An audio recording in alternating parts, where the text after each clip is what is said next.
and good evening. Welcome to the Deltahead stream. I am James Howell, and tonight we're going to do the final installment of Cyber Shadow. Good side-scrolling, quality pixel art, ninja slash-and-run game that owes quite a bit to Ninja Gaiden on the NES and Contra and a couple of others. You kind of get the sense of their spiritual presence in the game's DNA. And it's a personal favorite of mine. I bought it on Switch to see what it was like. And after having completed all the feats on that, I decided to get it on PS4 so I could do it all over again. It's one of those games. It's joined the ranks of the likes of Resident Evil 4 for games that merit retreading again on different platforms. So yeah. What do we got? What else is there? Tired, man. It's been a long weekend. Good one, but a long one.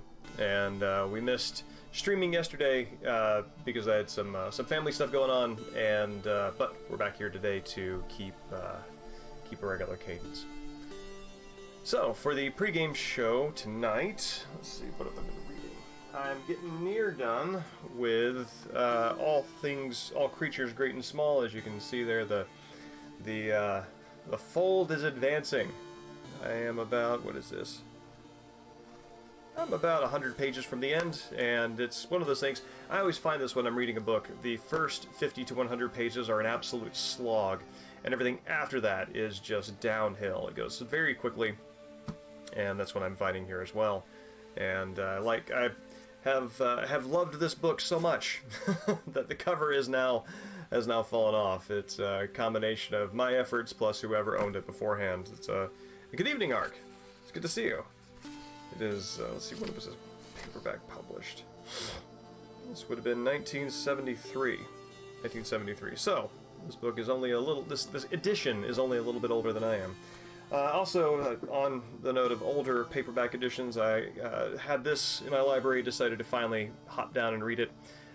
True Tales from the Annals of Crime and Rascality, which one might think, based on the cover and the name of the author, St. Clair McKelway, that this would be an English author. In fact, it is not. It is an American author writing in as a newspaper article series in the early 20th century. And yeah, so for something that looks as gothic and as possibly Scotland Yard focused, it's got a whole section in here on like the organized crime sort of underpinnings and community foundations of, you know, different Chinatowns in different cities and things like that. So yeah, so it's got a much bigger focus than the cover would lead you to think it believes. Lead you to believe it has. There we go. Lead you to think it believes. And the specific thing I'd like to look at is actually not something that I found. I mean, I found it, of course, but I found it. It was a very short hop to finding it. It is a poem by W.H. Auden that has shown up in the New York Times this week. I'm going to give you a link to the interactive piece, which is quite good and goes into it far more detail than I will. The article is absolutely worth a read. I highly recommend it.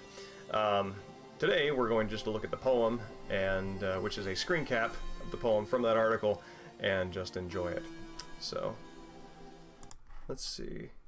There we are. Pull this down so I can look at it a little bit better. Actually, you know what? I'm going to look at this on my own screen. So, Musée des Beaux-Arts, I think, by W.H. Auden. And this is about a painting of Icarus falling into water after having flown too close to the sun. And Icarus is virtually a visual footnote in this painting, and there's so much else going on around him. About suffering, they were never wrong, the old masters. How well they understood its human position, how it takes place while someone else is eating or opening a window or just walking dully along. How, when the aged are reverently, passionately awaiting for the miraculous birth, there always must be children who do not specially want it to happen, skating on a pond at the edge of the wood. They never forgot that even the dreadful martyrdom must run its course anyhow in a corner, some untidy spot where the dogs go on with their doggy life and the torturer's horse scratches its innocent behind on a tree. In Bruegel's Icarus, for instance, how everything turns away quite leisurely from the disaster. The plowman may have heard the splash, the forsaken cry, but for him it was not an important failure. The sun shone as it had to on the white legs disappearing into the green water. And the expensive, delicate ship that must have seen something amazing, a boy falling out of the sky, had somewhere to get to and sailed calmly on. And I love that. I love that poem. It touches on something that I've thought about many times, which is misfortune and also success. Even in a world as interconnected as ours, where successes and failures can be broadcast, just how anonymous ultimately many of those are. And I think a lot of us are given this 15 seconds of fame idea that the internet and being an influencer and the like helps to encourage. The notion that that is something that you can be in some permanent or lasting way. And even your success in that regard is entirely anonymous to the overwhelming majority of people on Earth. And it's important to take meaning in that as you can. Icarus, for example, takes meaning in his own death, which one hopes we all will, and his victory would be being able to do that despite nobody noticing or caring. So, with that happy note, we're going to look at Cyber Shadow, a ninja whose victories are less anonymous now that they're being streamed. So, 1 second.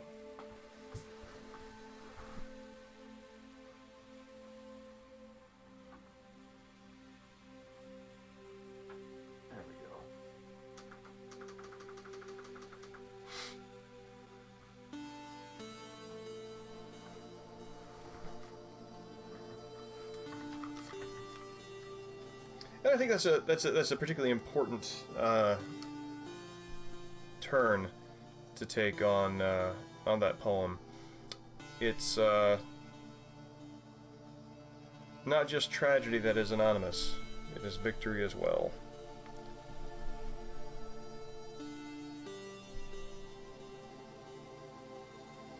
I think with a combination of the unusual day, the late hour, and the fact that everybody is playing Elden Ring, which I myself have just dragged myself away from, might have a slimmer audience tonight, but be a good time nonetheless.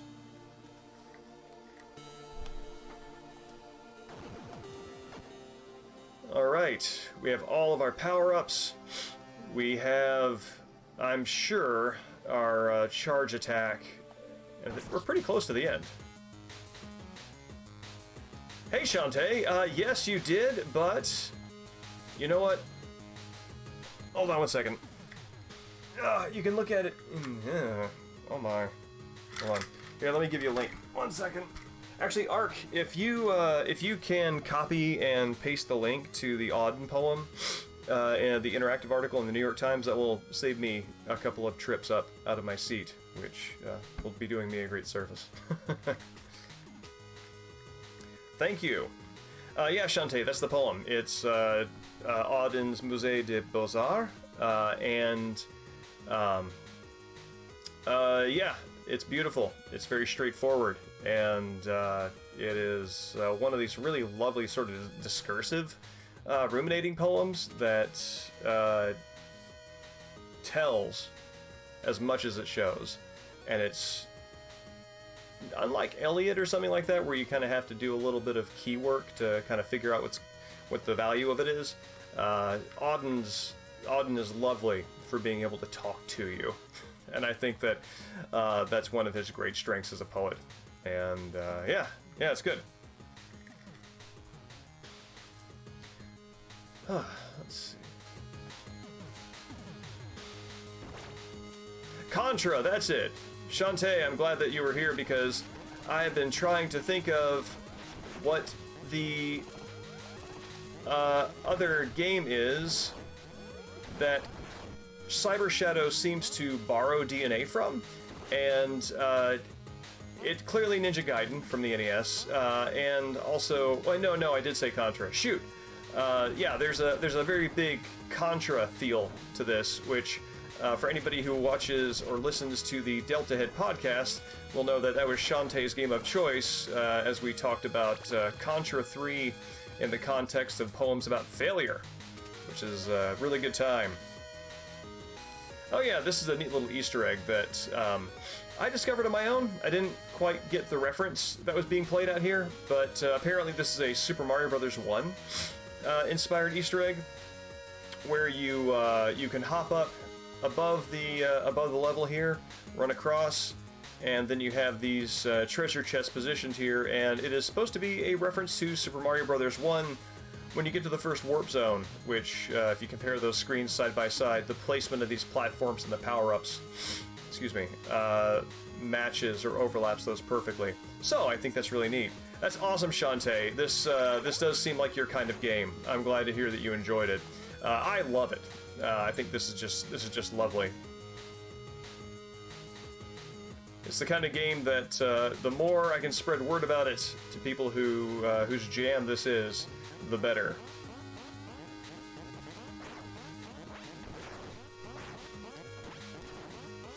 Ba-boom! To my death. See if I can have the same kind of fortune running through.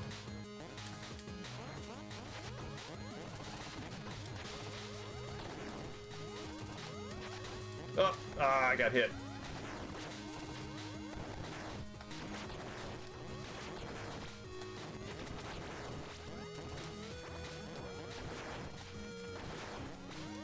Like, man, once you get the mobility on that on the flying slash down, you can just blaze through so many of these areas.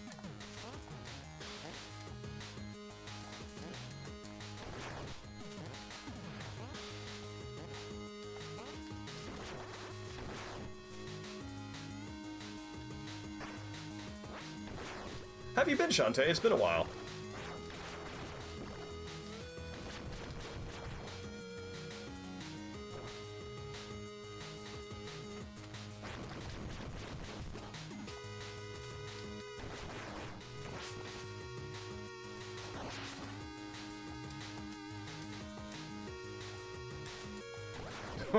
Right into the teeth. Well, I'm sorry to hear about your bad news, but I am glad to hear that a bit of resilience has popped into its place. Unlike that, it's a much less fortunate turn of events.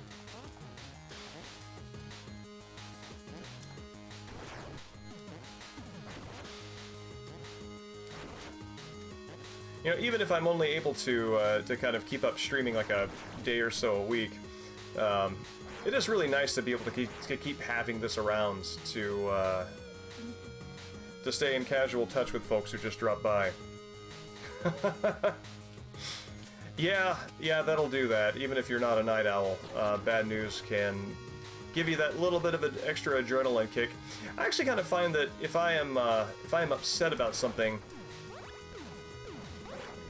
Get rid of that there. If I'm upset about something and the late night,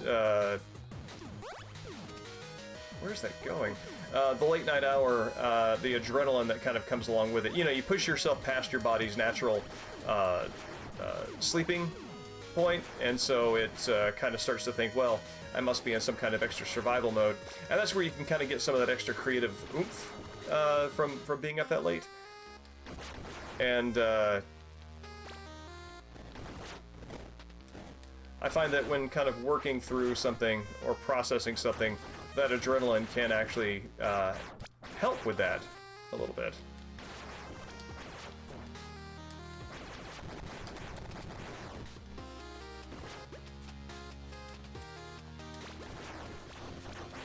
But I mean, I actually don't really need that many reasons to stay up late. It's just sort of a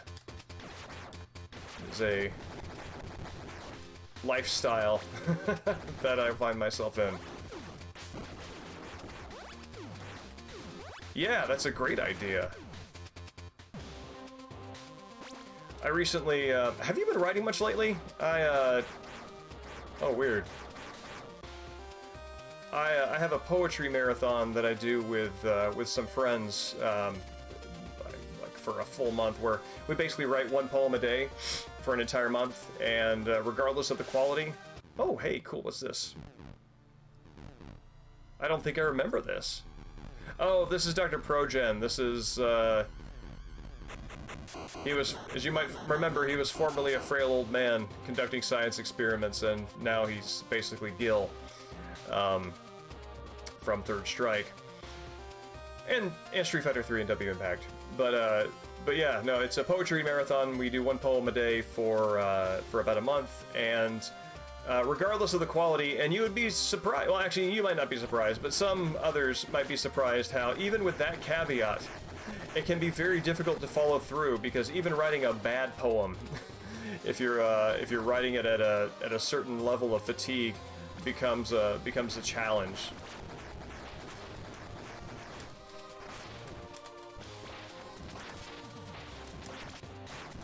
There we go.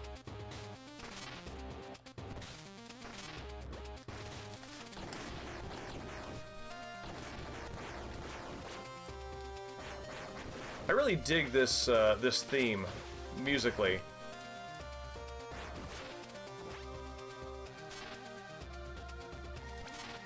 Boom, gotcha.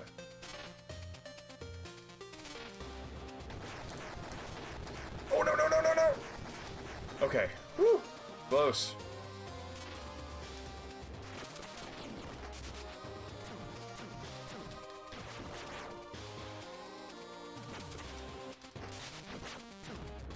I like this. If you cut off both, there are like 3 different ways to kill that enemy. One is to keep slashing it repeatedly. If you cut off both of its rotors, it just falls. Or if you hit it in its central node, it will shatter and lose control of its firing function and just start shooting wildly until it crashes into a wall. So it's really cool. That one enemy has 3 different ways they could die.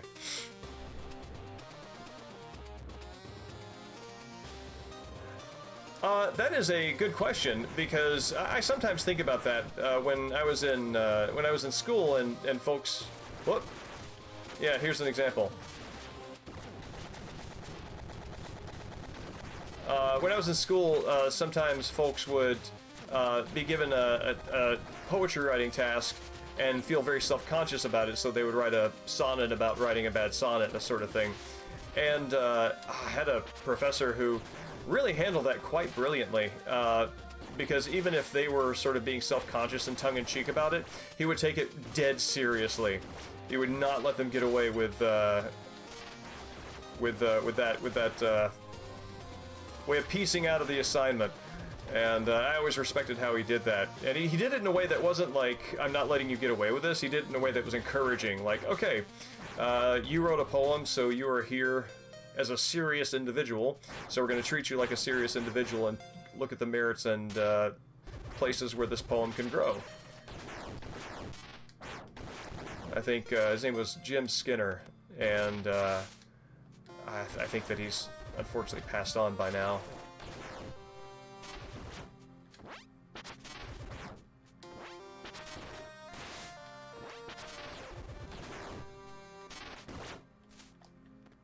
As a matter of fact, I seem to remember he and I having some disagreements on whether or not science fiction would be an appropriate topic for some major assignment that I was going to take on, and he thought that romantic poetry would be a better choice, and I was very stubborn. I decided that if I wasn't going to be able to do science fiction, then I wasn't going to do anything. So I didn't do anything.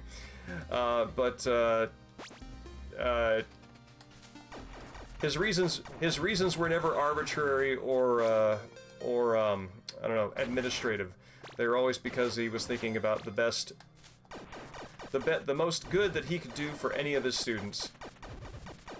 And sometimes that good extends to directing them toward that which is merit-worthy.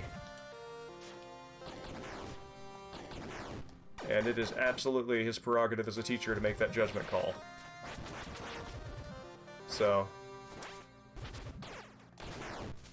I always feel very grateful for the mentors who took the time to give me a better idea. Although, in this case, I mean that, in this case, I think I was totally in the right. I should absolutely have been allowed to do science fiction. Because at the end of the day, I cared much less about a Grecian urn and cared a lot more about robots.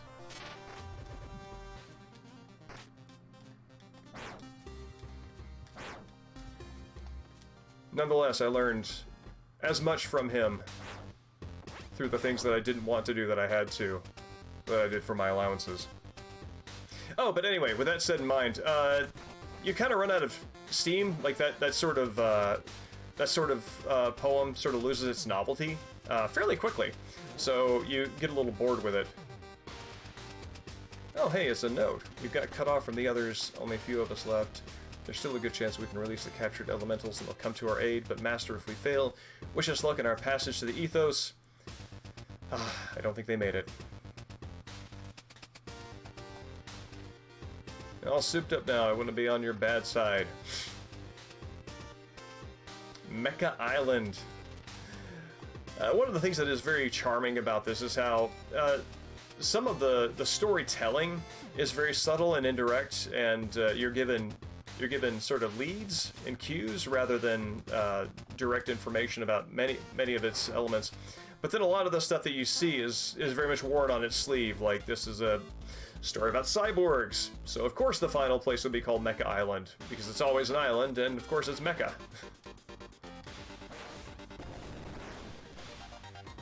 Oh, I love the music in this area.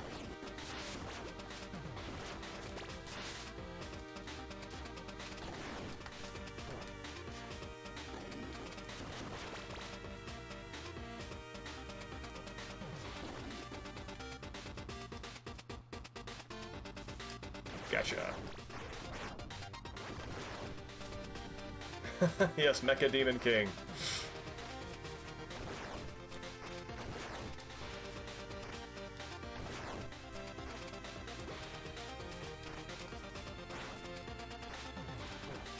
Hey, knock that off. That is not what I am here for, mister.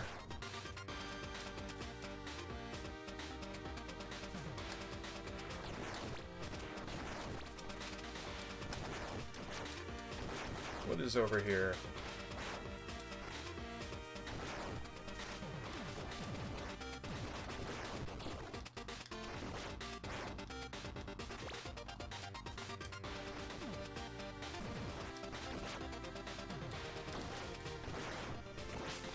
Ah, good, life up.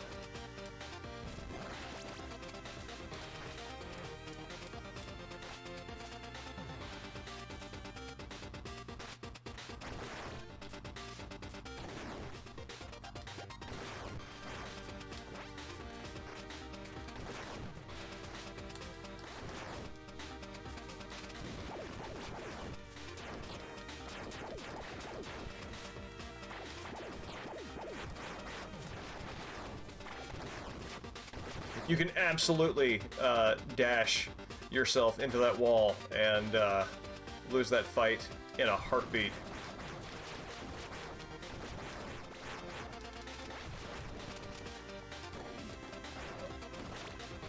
Woo-hoo-hoo.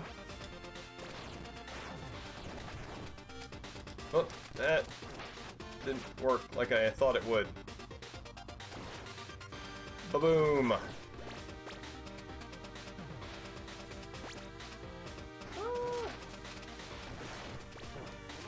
Oh, no, this is... Oh, holy cow, I got underneath it. I didn't know I could do that.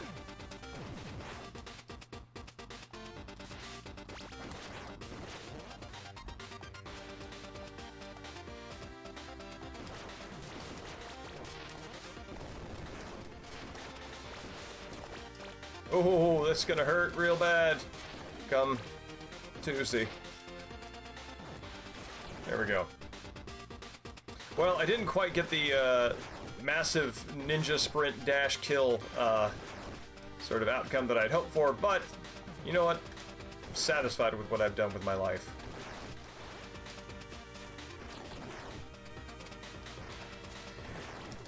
Yeah, something this game does that any game that wants to be a ninja game should pay attention to is how almost all of your special moves, your special attacks wind up being about mobility. And that feels really good. That enables you to really kind of truck it. And at the end of the day, isn't that the ultimate ninja priority? Keep on trucking.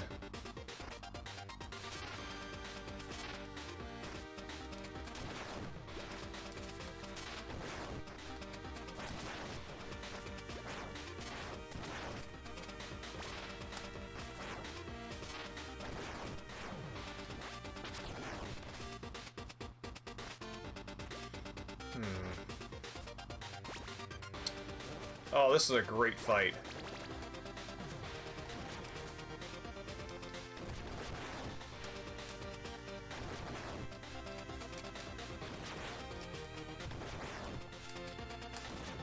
This part right here is just prelude. It's the part that's coming up, which has reminds me of a very specific set piece in Shinobi 3. I love that. That's really cool. It's a really cool way of starting this, is having to destroy the plant. So yeah, in Shinobi 3 you have a surfboard section where in the background you can see the ninjas dropping off of kites and all these other flying apparatus, and you see them approaching in the background, and you can kind of forecast which direction they're going to come from by the direction that the sparks go, and this does something very similar, and I love it.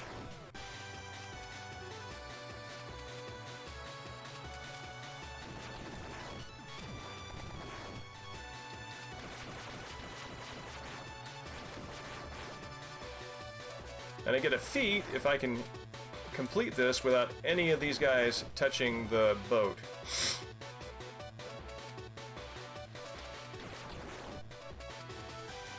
So if I can stay on top of them as they're emerging.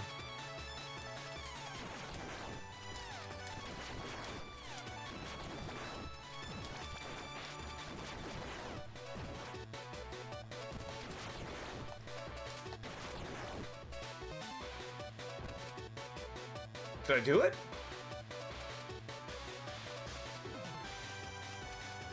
I do not believe it. Yes, I did it! Cool. That was one that took me a very long time to get the hang of. It's much easier to do on the DualShock, what is this? 3? 4? 4. DualShock 4. Evening Peas. No, I did not play Metal Gear Survive. That, no shade on the the Gaiden narrative of Mother Base being sucked into a zombie dimension. I think that's a-okay. That's fine. It's more the fact that it's the kind of game that I just don't really have a lot of time for. Did you play it?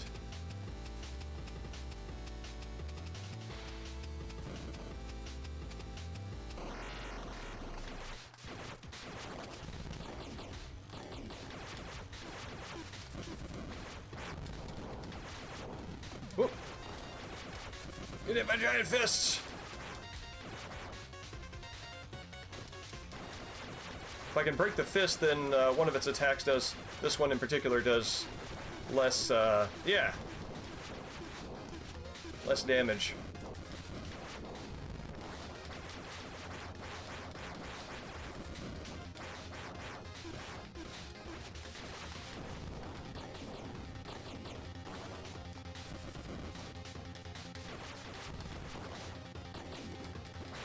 Whoop. Oh no.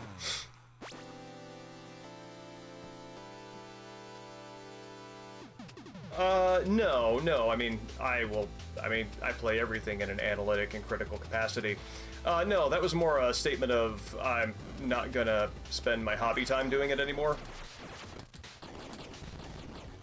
Funnily enough, this came up during the last stream as well, for the first time in years.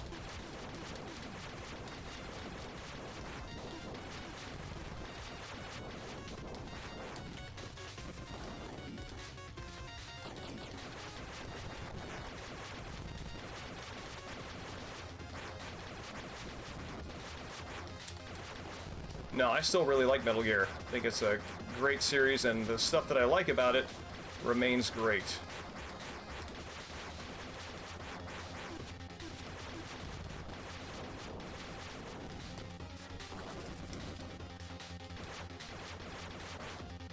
There we go. No more health for you.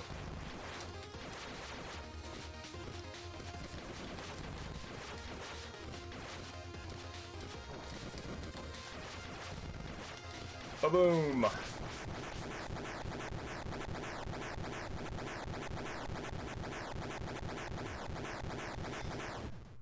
No. Like I said, that's, online building games are kind of time sinks, and it's something that I learned from Metal Gear Solid 5's FOB mode is that anything that has any kind of like sort of like addictive hook or uses some of the design things of like F2P kind of stuff, that actually pokes at my brain in a way that's extremely effective for the game's purposes, and not super effective for my life's. So I actually stay away from those. And from a design side, I think Metal Gear Survive probably leans into that a little more than would necessarily be good for me. So down there is where the Master is. Both the leader of the clan, possessor of one of the elementals, and love of my robot ninja's life. Or afterlife, whichever the case may be. Actually, this is not properly an afterlife. This is actually another instance of the same entity. The human version of whom does not get to enjoy the sensations or experience of continuing to be alive. Alas. Alright, so this is where you can earn the achievement of max number. If you can successfully chain enough ninja slashes without hitting the ground, then you can get the achievement here, which I love.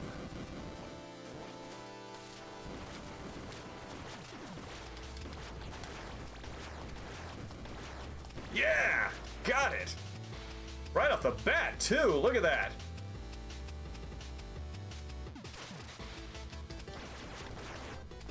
It's got that really good action game feel. Like, once you get into the rhythm of it, it just feels right. Don't have to play with your hands, play with your heart!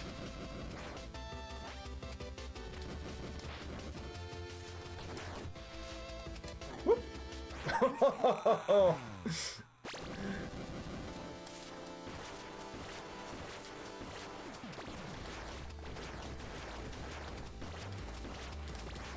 Gotcha.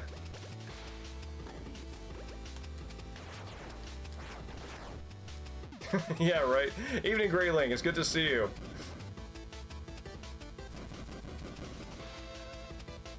Glad you were able to make it out despite the hour. Although I'm not sure the hour is as much a problem for you. I don't remember which time zone you're in. Oh no, no, no.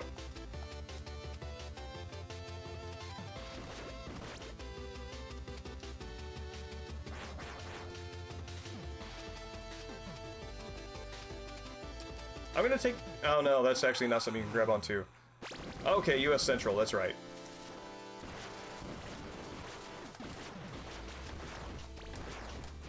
Whoop! Almost had it again.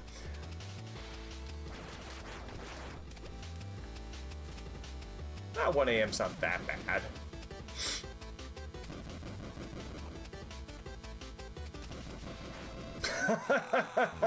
Wow.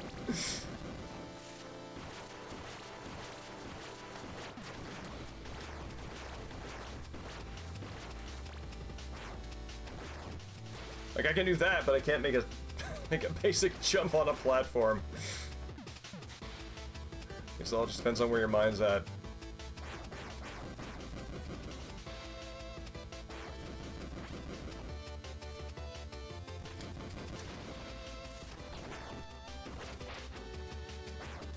Woohoo! Hot foot.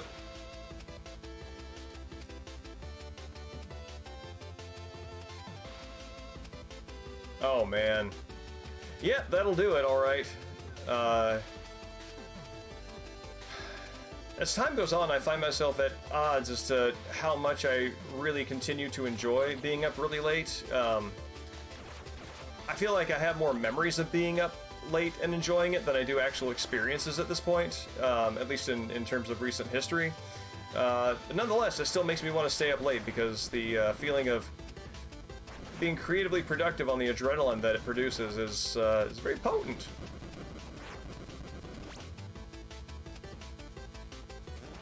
Thank you, yeah. The target is to stream once a week with full-time dad life and full-time work. It's a little harder to swing. Don't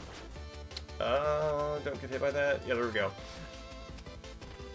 To swing 2 stream nights a week, but I really like seeing everybody who comes out to these, you included, and so it's worth my while to keep it up.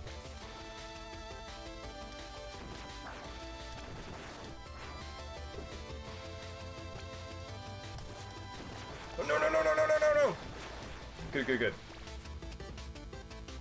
So yeah, the target is to do this ideally Saturday evenings. Steady start time still TBD, because it really so much it depends on what's going on in life that day.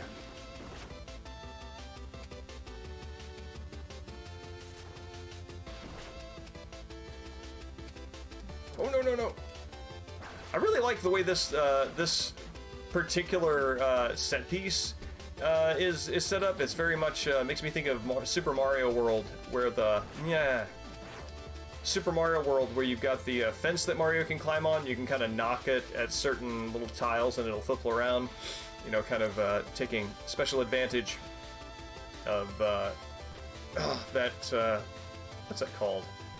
The chip in the NES, the SNES, that enabled a kind of polygonal 3D graphics that they use, like in Star Fox and the like.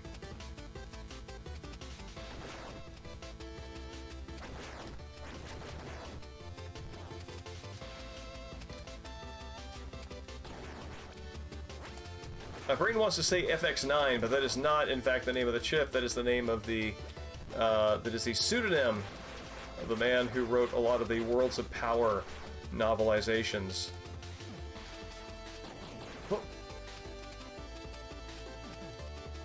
Oh yeah, you're right. I remember that.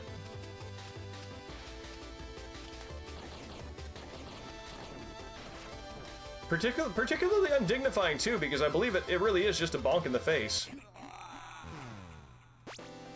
They fall down and cannot be collected.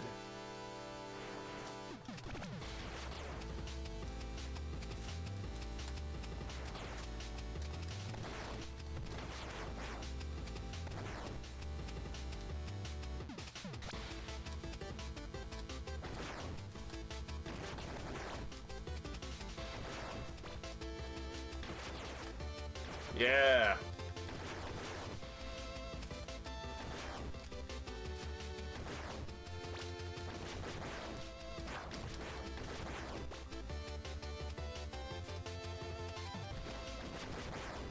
I really want to know what that...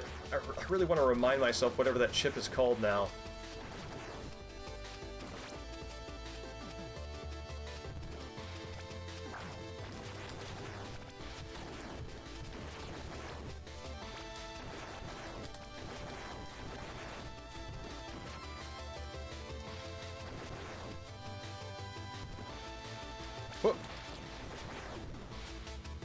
Cool, I'm now strong enough that I don't have to do the skill thing.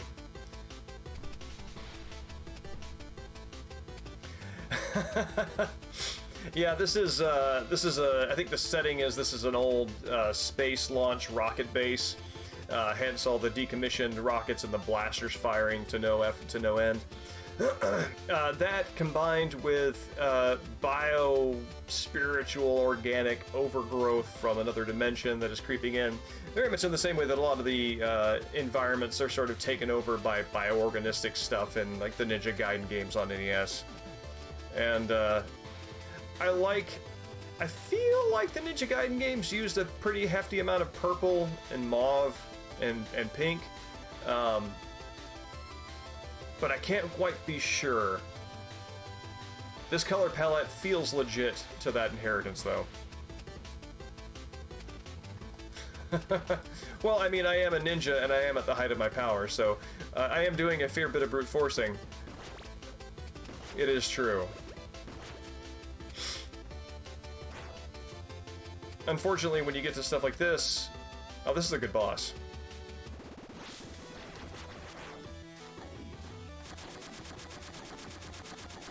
So the best way to do this is to keep above it, and to keep using that down attack. And now I can stand in the middle, and then spiders come out.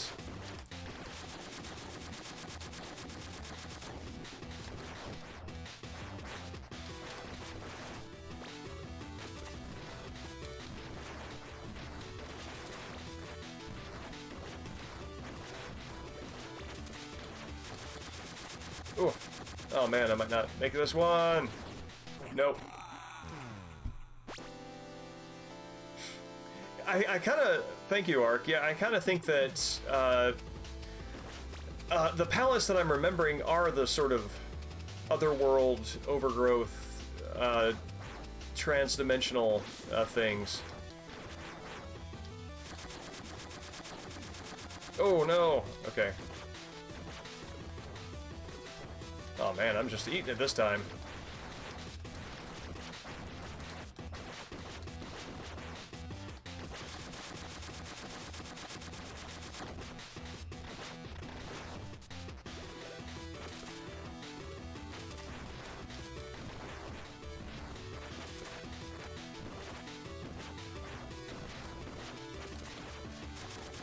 Oh no, no, no! Oh, no more spider eyes left.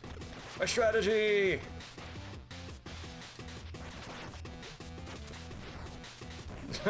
My strategy, which was not to die, did not pay off.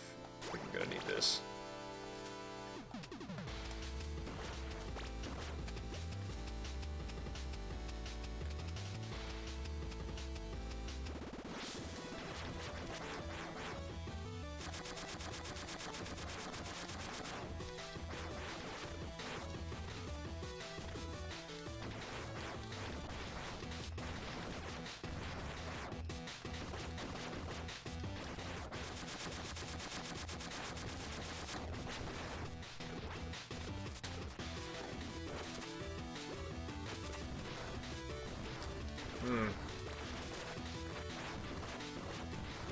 Playing this one kind of sloppy. Alright. This one's for all the beans.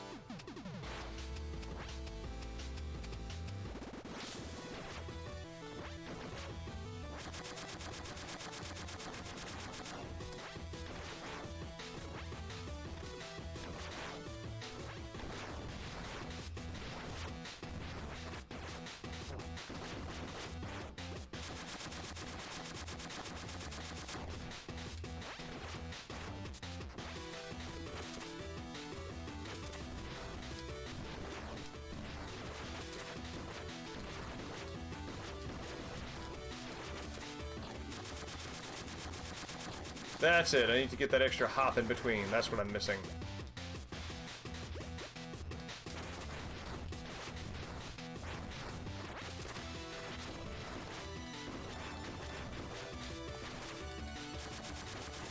Gotta use that extra ninja mobility.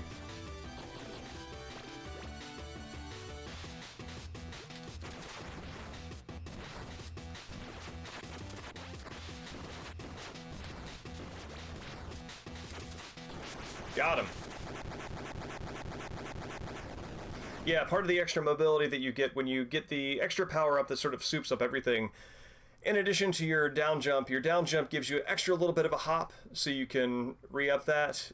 When you hit something with that attack, you can do your double jump again, and then after you do your double jump, you can do your down attack again.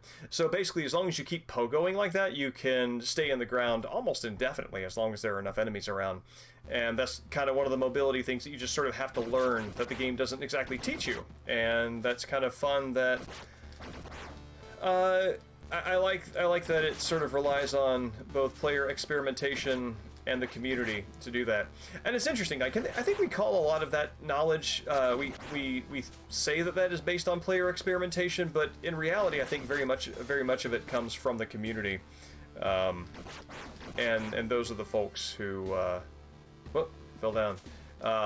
That's actually where the design work ends up. Airstriking. Oh yeah. This is exactly what I was talking about. So here you go. See, I can hop, and then I can do a jump. And that is basically going to be required to make it through here.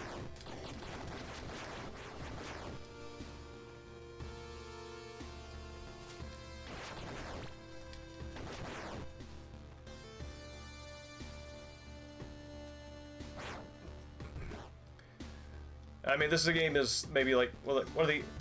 It's an ultimate action game ending, right? It's taking place at the top of a tower and on an island. Holy crap.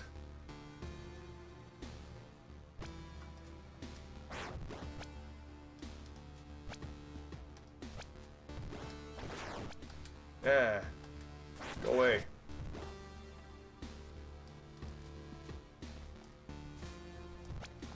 Woo! Oh no, no, no, no! All the way down. That was not what I intended to do.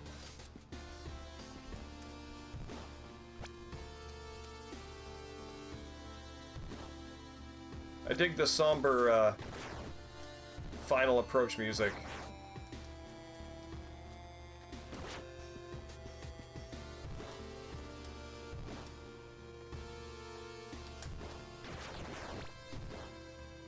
There.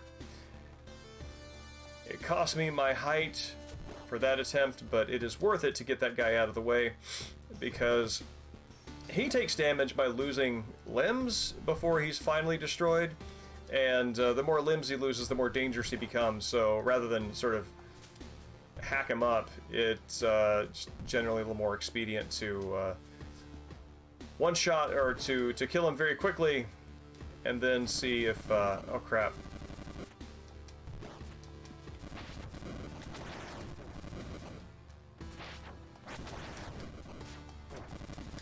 There we go. Whew, made it.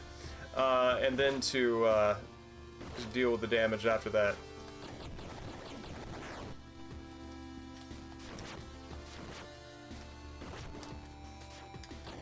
Woo! Got it.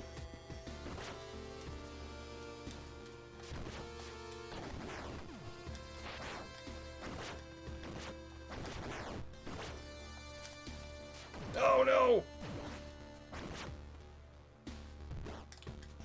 Oh man. I believe this can happen. Ah, good. That makes my belief a lot easier to maintain. That extra life. Or extra life energy.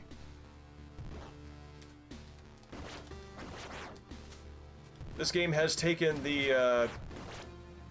one of the things this game does is takes the Ninja Gaiden design that sort of takes after a lot of the arcade games where you have a limited number of lives for completing your challenges, you know, based off, you know, old quarter eaters and the like. Oh, okay. And it does away with that in favor of just infinite continues at checkpoints, which is good enough for the challenge, right? You know, you don't really need that. Go away. There we go. That's enough for the challenge. Design around that. Alright, final boss time. Boing.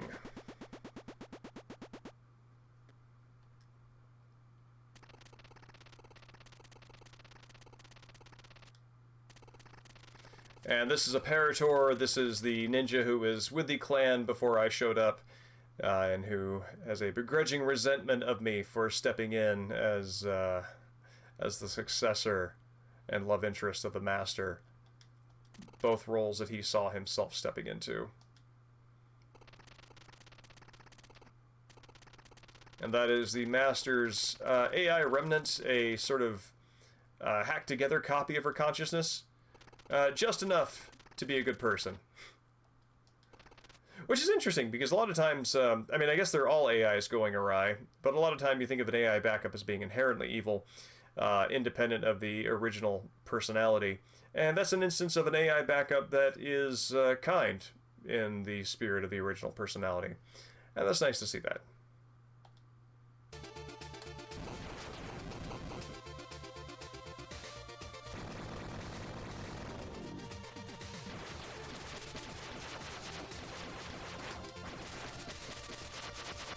And these patterns are reminiscent of Apparator's attack patterns during his first boss fight appearance. Just bigger weapons.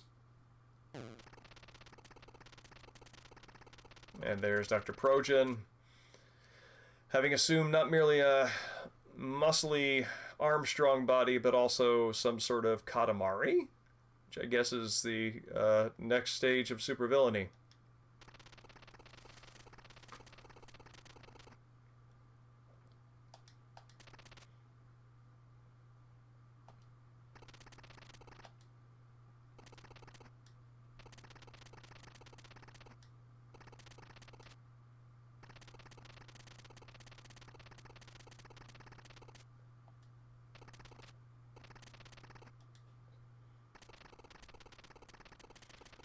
It's interesting that the AI, I mean, clearly he doesn't see it as having an existence or a life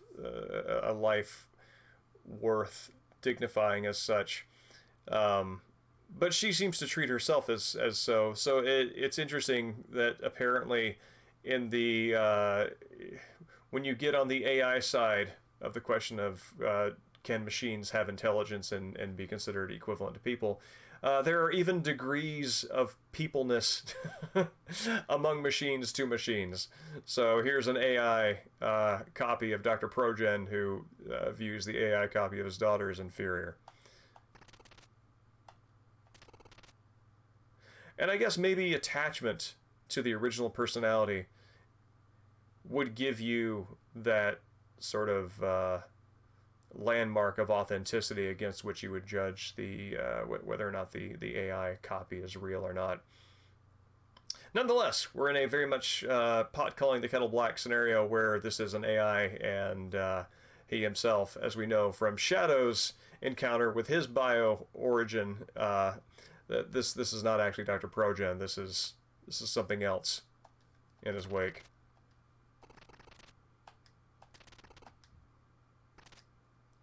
And this is a neat exit for Apparator right here. Watch this.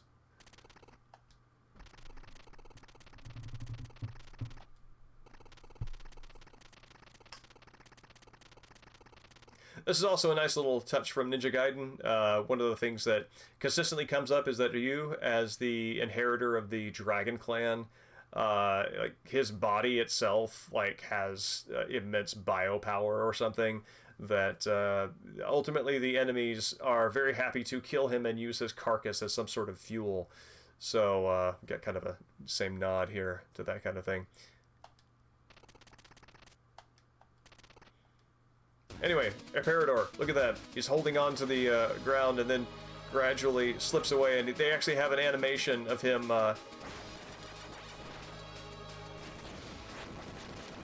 sliding off. This is neat right here. You can get up to this, and you can actually treat it as a projectile that is not moving, but actually just on the ground if you tap toward it. And if you use your charged up attack, then it will it'll home in on the shield that you need to break.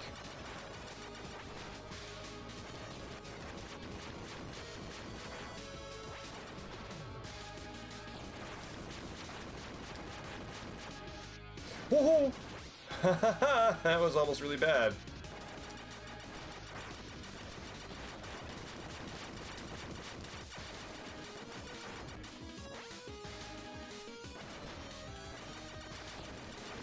Gotcha.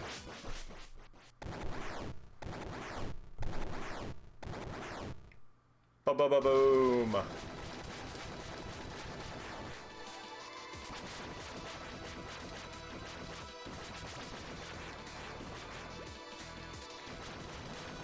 Yeah, this is neat. So these essences show up to give you extra help, and the blue one is a sort of a water essence, and when he fires these fire projectiles into the sky, it will give you a kind of a cloak. The fire elemental will give you a projectile that doesn't really last that long, and is somewhat curious to me in what sense it is meant to be an assist, because it just doesn't last long enough to really prove useful. Yeah, once this guy gets to the halfway point, he goes way high up, so you can't touch him.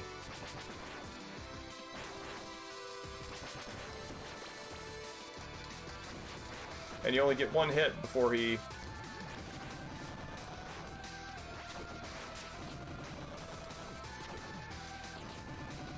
Only get one hit before he covers himself back up again.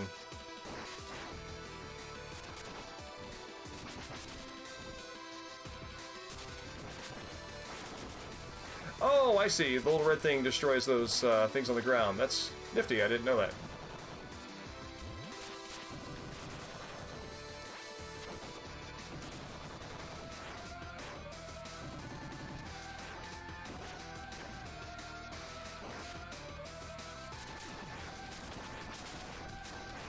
Oh, okay, now I see. Actually, I don't think I ever appreciated that before.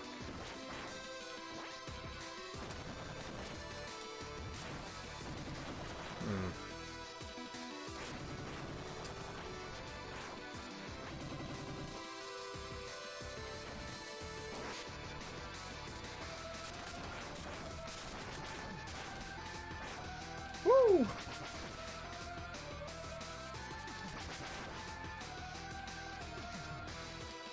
No, come on, dude, hit him! Holy crap. I didn't know you could do that.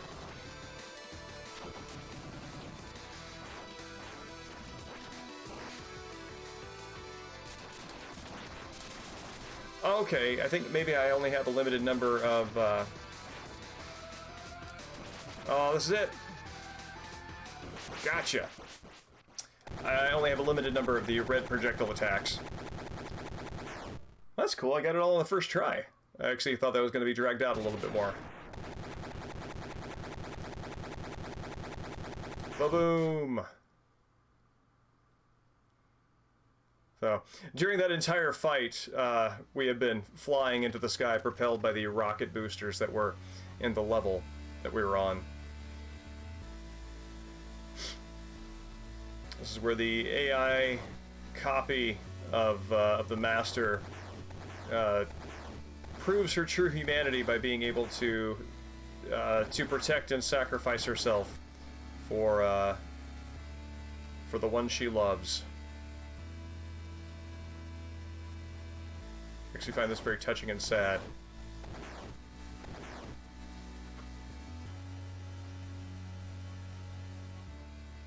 She, like a Parator, I think, die off-screen somewhere else.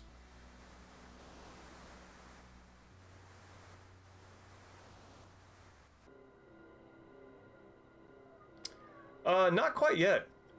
There's a little more left.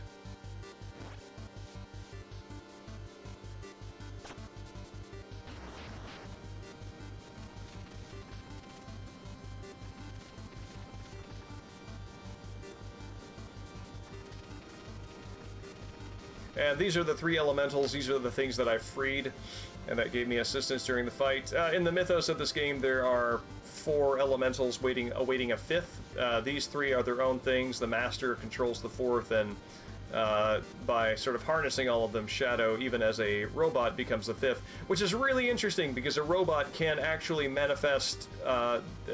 These are all natural elements, and machines take their place among them as being equivalent. So it's a really neat take on the relationship between machines and nature in a sort of a transhuman narrative.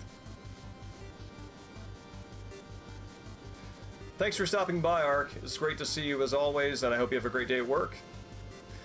And depending on how laggy the stream is, I might upload the local recording. But anyway, we'll see.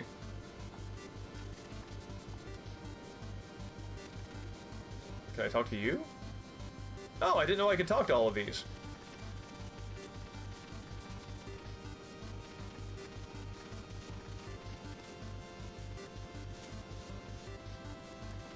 Diminished as you may be, together we possess the key to her freedom. What if I can just leave right now? Is that a possibility?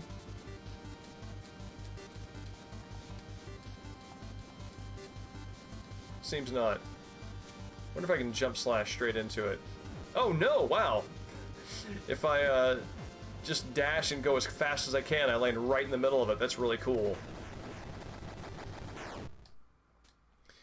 What I really like about this color palette is this is the kind of the orange that was used for Ryu's shadow copies. That was his sort of signature special ability in Ninja Gaiden 2 on the NES. And so wherever he was running, you would have little versions of him colored like this behind him and fighting.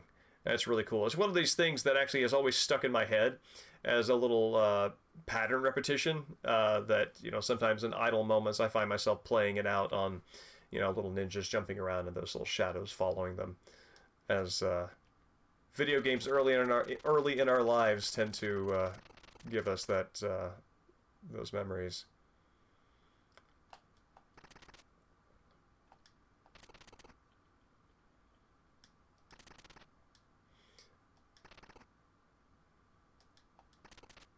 Aw. Sure thing, little fella.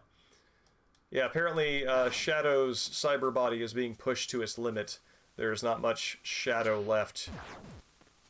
Not much of Shadow's essence left in this.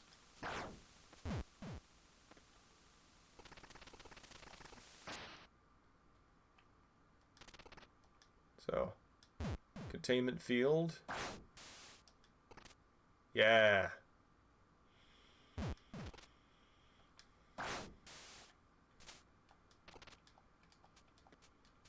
Weird that it's not going down in strict quarter increments.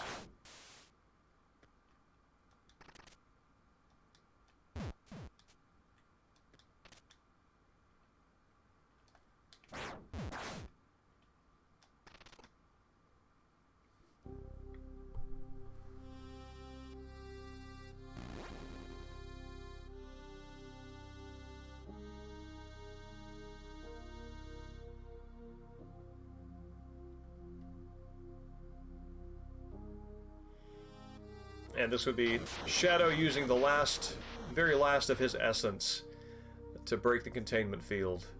So this is his sacrificing himself for the one he loves. And I'm actually not 100% sure what is meant to be communicated by her design here, whether she's sort of like a bio-machine hybrid, because she clearly has her bio face, but everything from the sort of like facial things there, sort of cyber sideburns, to the rest of it looks like a machine body.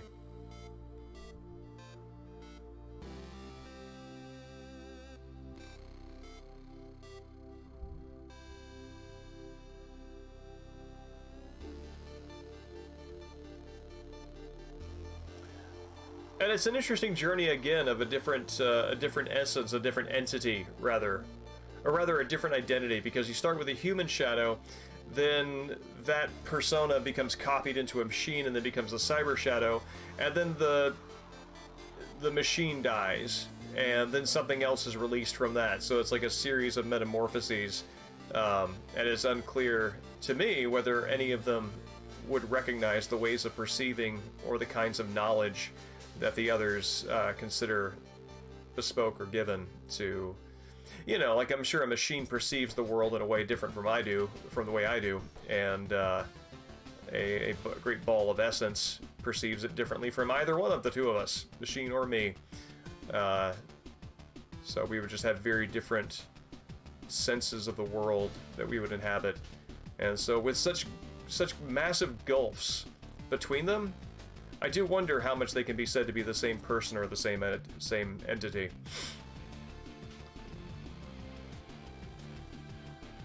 Such are the challenges of a Robot Ninja video game.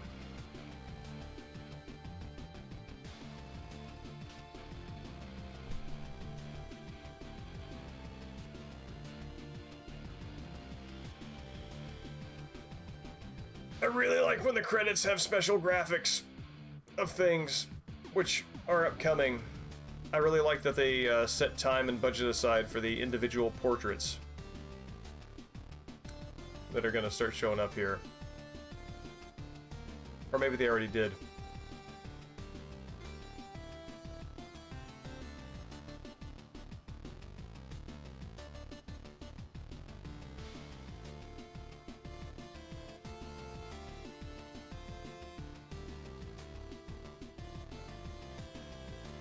That's a very cool remix.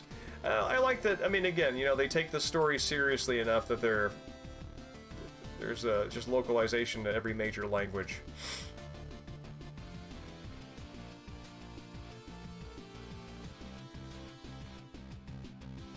Very cool remix of the main theme.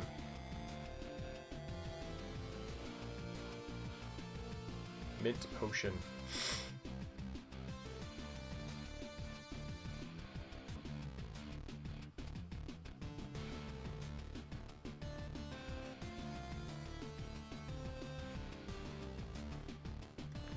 I also love this. I love when the when credits in a game like this treat each sprite as a character. I think the first Castlevania does this, and gives them each a moment. I really like that. I think also the feathers floating upward gotta give me a touch of Mega Man 2's ending when Mega Man is walking home. And you see the different seasons float by, and the colors change, and little icons, little animated icons representing the special weapons that are associated with the colors of the seasons sort of start moving by. And there's actually a pink/purple one for the boomerangs for Quickman. That's what sort of calls to mind here.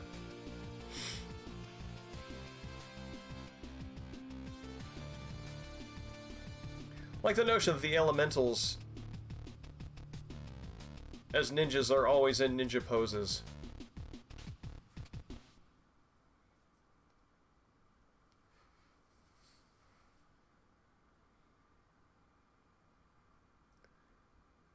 And this is cool. Who is this? Who is that bird? Can we get an introduction? Clearly much time has passed since nature has returned. So there's somebody coming here to retrieve this battle data from Shadow on a USB. But I do hope there's some DLC or some expanded content for this forthcoming. Because I would love to play it. I would definitely drop money on that. And I think there must be, because like if you go to like extras, you know, there's feats, which is a little redundant. I mean, I can see why they would put this in every version, because it's what works for it's what works as trophies on the Switch version. So why not just make it into the base game? But yeah, it's the only thing here in the extras, which makes me think that there are slots to be filled. But let's see. Something that will be neat that do to kind of close this off is there are some that's so gratifying. There are some Easter eggs that showed up in later updates that are frankly kind of insane. Let me show you one of them right here. So you'd have just like no way of knowing how any of this works outside of a community. So it's not even about player exploration. So right here, nothing to give it away. But if you do a downward stab here,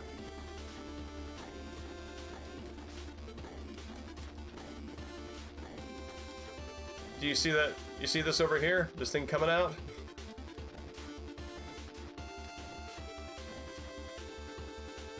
And now I hit that.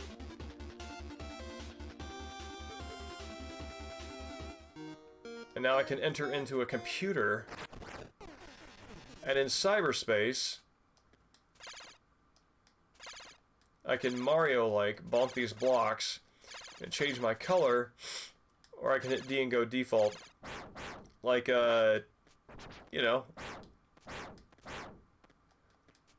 like a debug mode.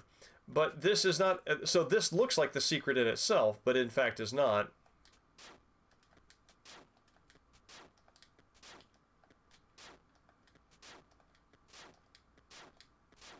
I think I need more SP to do this. Yeah, I do.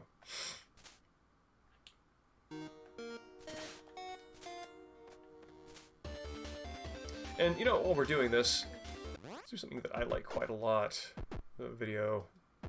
Yeah, you can turn on the CRT filter, and you can give it bad wires. Which looks super fuzzy, and I love it.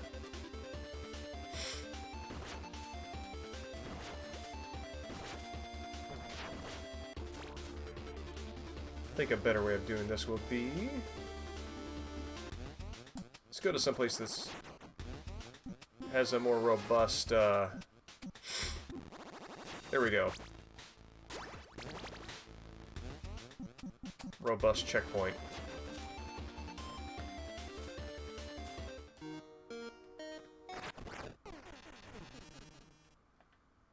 So...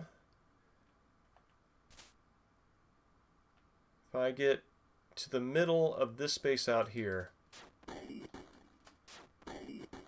There we go. That's the cue. And behold, it is an Easter egg. So now I have that. Let's see, where's... I think I remember where the other ones are. Next one is...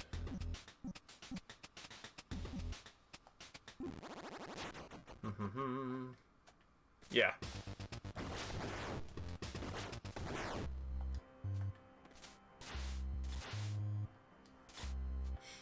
Oh, not there.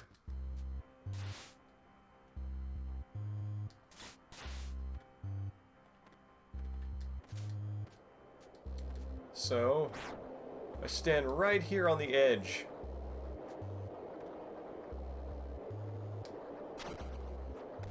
And I do that attack, and I destroy a breakable wall up here, and then I jump climb.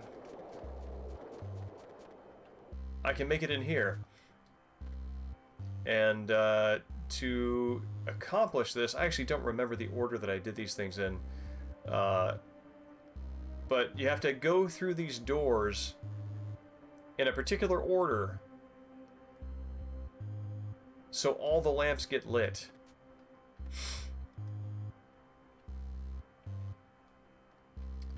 So there's this, there's that, there's that. I seem to remember there was some kind of a cue about which one to go in next, but I don't remember what it was.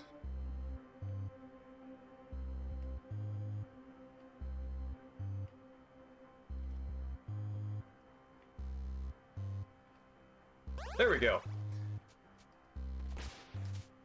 Yeah, it's the lamps light up, and then the water drops show up, and the water drops are your cues.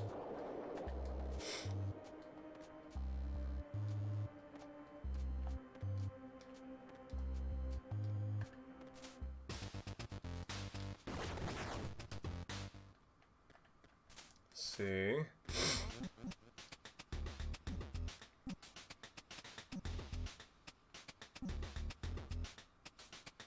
I think it's... no. No, not there. So that's chapter 9. Where's chapter 8? It is... okay, it's got to be chapter 9 then.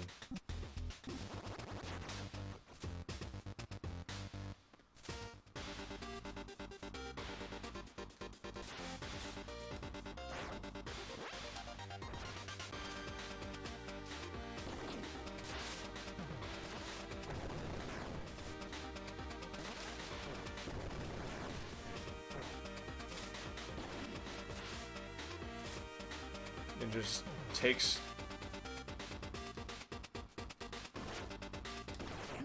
many landmines to the face, or water mines, rather.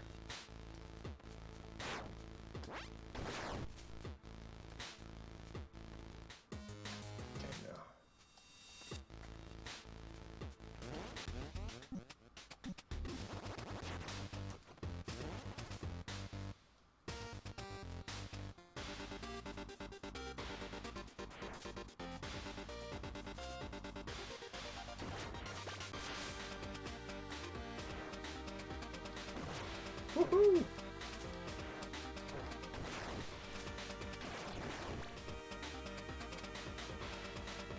I remember right, there's something... I think it's around here.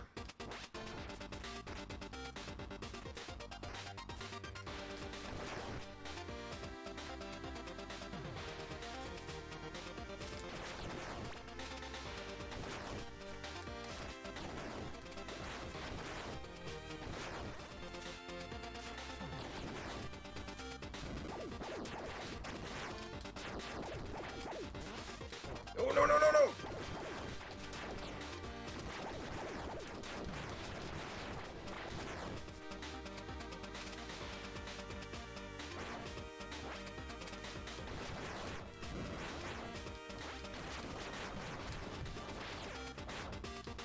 Ah! Work the parry.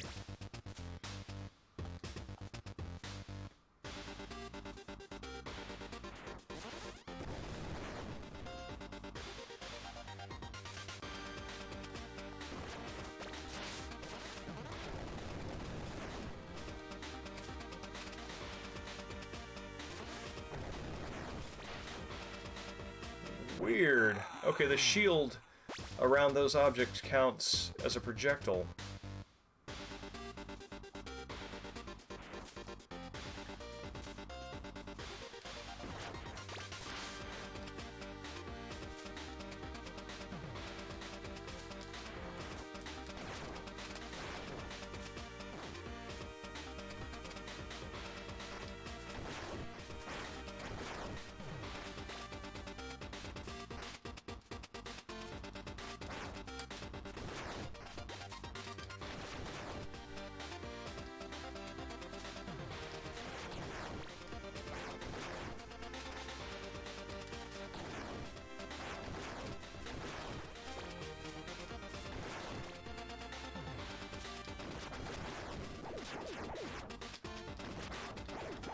Oh, that doesn't help me at all.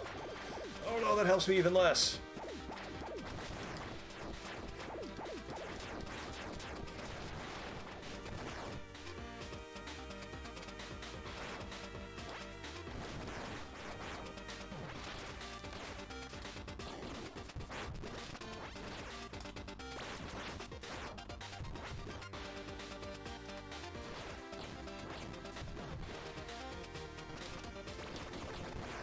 Cool.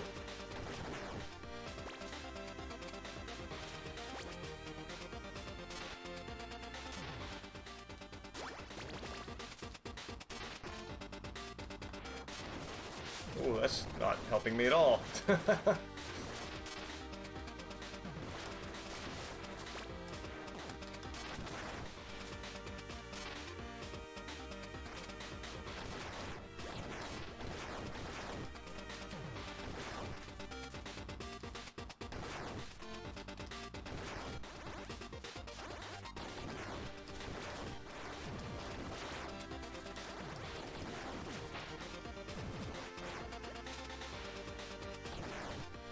See, is it down here? Oh, that's not good. That can't be it.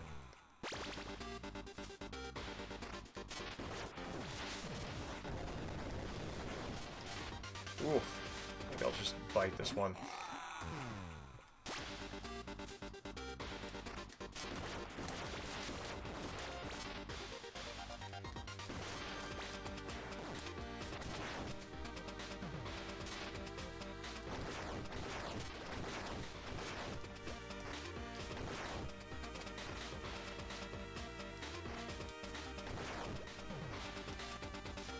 Oh, not that one.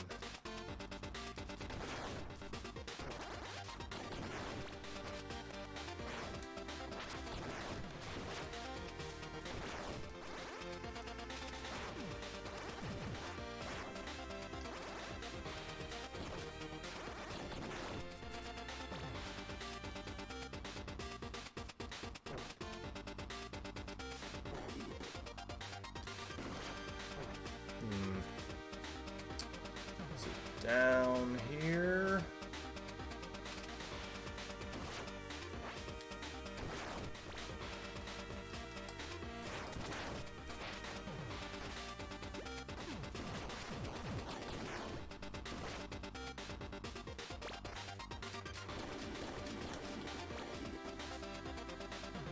Okay.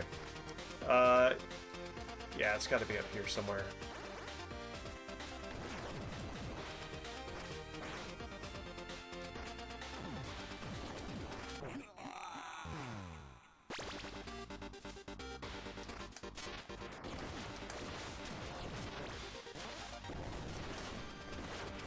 Ooh, it's bad. Alright.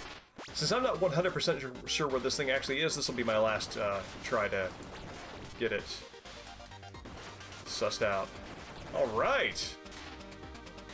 Got all those slashes in order.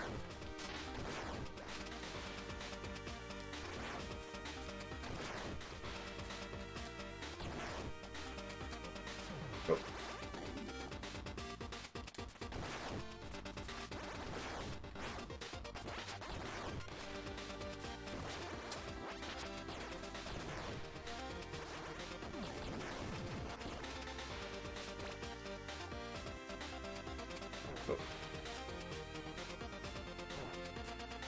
Oh, no, no, no, no! Oh boy. Just stuck underwater. Oh, I think that the explosions actually destroy the enemies. That's nifty.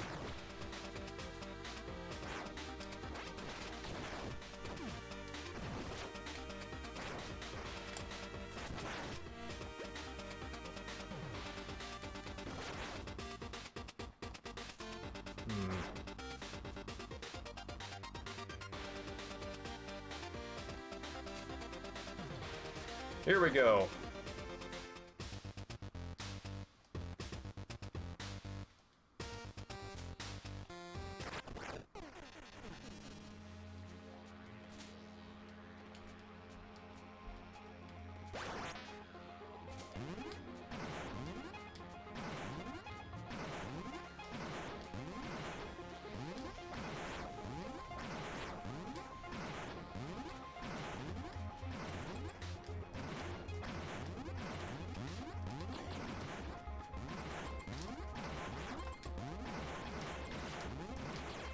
Whew!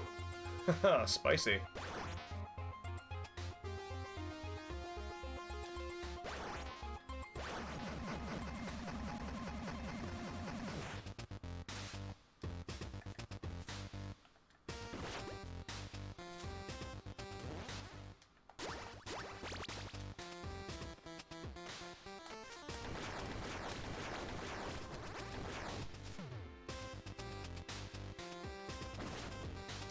Oh no, this is something different than what I'm thinking of.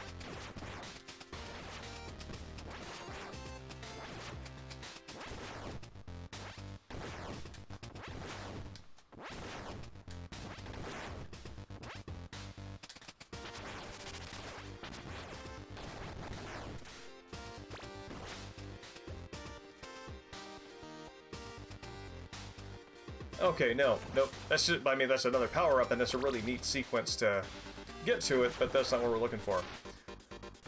But, with that in mind, I think that wraps us up for the night, and that wraps us up for Cyber Shadow.